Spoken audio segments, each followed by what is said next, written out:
Henry is a big green engine for working on the Vacuum's railway. He is proud and intelligent, but sometimes foolish. Pulls some trucks and coaches. Only he could pass his friends by Whistle Jim. One Sunday morning, Thomas pulled up to Elbridge Station. Henry was there. "Poor Henry, you know everything well, don't you?" he asked. "Of course," said Henry happily. "Thank you." "And, couldn't you also manage to pump without your driver?" asked Thomas. "I'm not sure if that's a good idea," said Henry nervously. "Oh, you'll see," said Tom, and he pumped quickly away. Henry didn't realize that Thomas was a joke.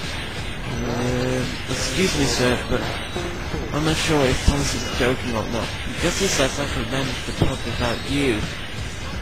His driver laughed. "Of course he is joking.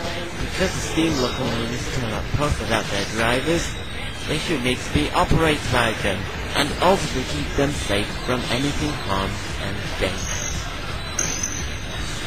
But Henry wasn't sure if his driver was right. Later that evening, after his work was completed, he came back to Tipner's shed and tell the others. "This morning, Thomas says I don't have to need my driver to operate me, and I can manage it all by myself." "But you can't," said Percy. "You do need your driver, and that's what engines cannot drive without them." "Oh, don't worry, Percy. I'll be quite all right," chuckled Henry. But Gordon and James were also didn't like his idea. "It's not true," grumbled James. "I don't believe it." "Yeah, you foolish moron," agreed Gordon. "It is impossible for you to manage all by yourself without your driver, and that you could have hurt yourself." But Henry took no notice, and he thought about it all night long before he fell asleep. The next day, Henry had to take some goods train to the Central Station on the rail. He puffed happily across the viaduct.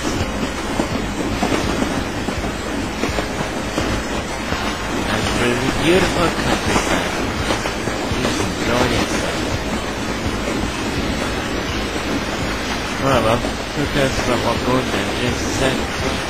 "Just they think they know everything." "Oh, sure."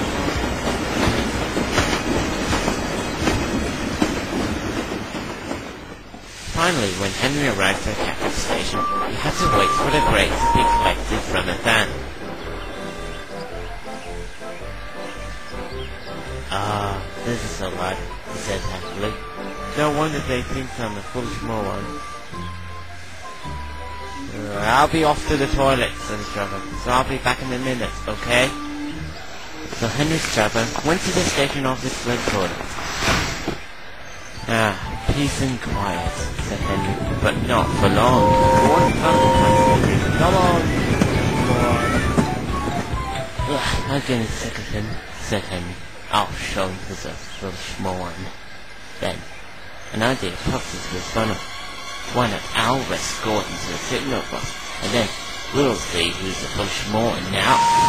So Henry puffed cautiously out of the Catholic station, but he didn't realize that he had no driver. And he blew his whistle very loud to stop the runaway train. "Hold it right there!" he cried. "Stop!" But Henry didn't realize that he already puffed out of sight without his driver. Suddenly that he goes too fast, and he realized, "Oh, I'm run away!" Until he jumped tired. Run all the way. Meanwhile, Gordon had to wait for the signal. Suddenly, he heard a whistle. It was Henry that rushed too fast. "Oh,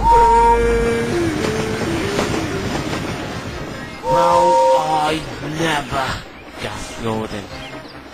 But Henry's already pushed away, crying for help.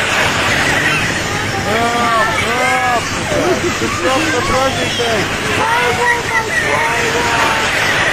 But nothing was stopping now, until he came across the sign that says, "Caution, bridge is under repair." Oh no, Brendam, no, don't go. That's right. The bridge has indeed been repaired after storm damage. He tried to put on the brakes, but he couldn't until it was too late.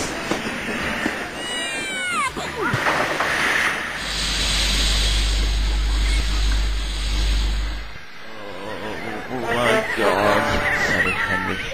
All right. Now I knew what I should have needs my driver. Henry felt very cold in the water. The dock manager was surprised and very cross when he saw this. Yo, Nene! He yelled. Should have to look at the warning signs to know next time. Sorry, sir, shivered Henry. He felt rather silly. That evening, James had to take the slow goods trains away.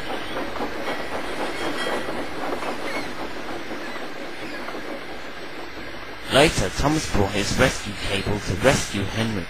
His driver and the dock manager had fastened the cable to two engines. Well, Henry, said Thomas, looks like you did manage it without your driver.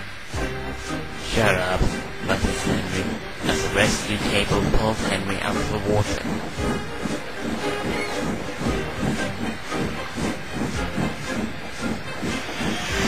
Henry was almost out.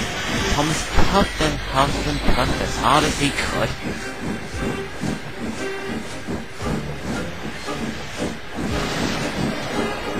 At last, Henry was free, but he was all soaking wet. Then Thomas cobbled up and took Henry to the repair yard. You know, Henry, I should have told you that I'd play a joke, said Thomas angrily.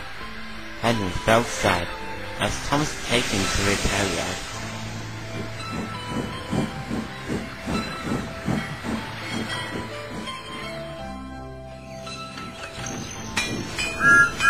Later that night, Henry was brought a repair yard. Then, he could feel back on going with a stone word.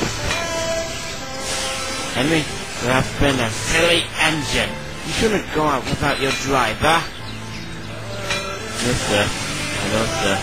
I'm very sorry, sir, said Henry sadly. Now, James will have to do your work, or you have to get mended, said Henry. He walked sternly away. After that, Henry now knew what he should have to do when steam engines couldn't go out without their drivers, and it would cause a lot of trouble. Even such a Thomas played on Henry would have gotten too far.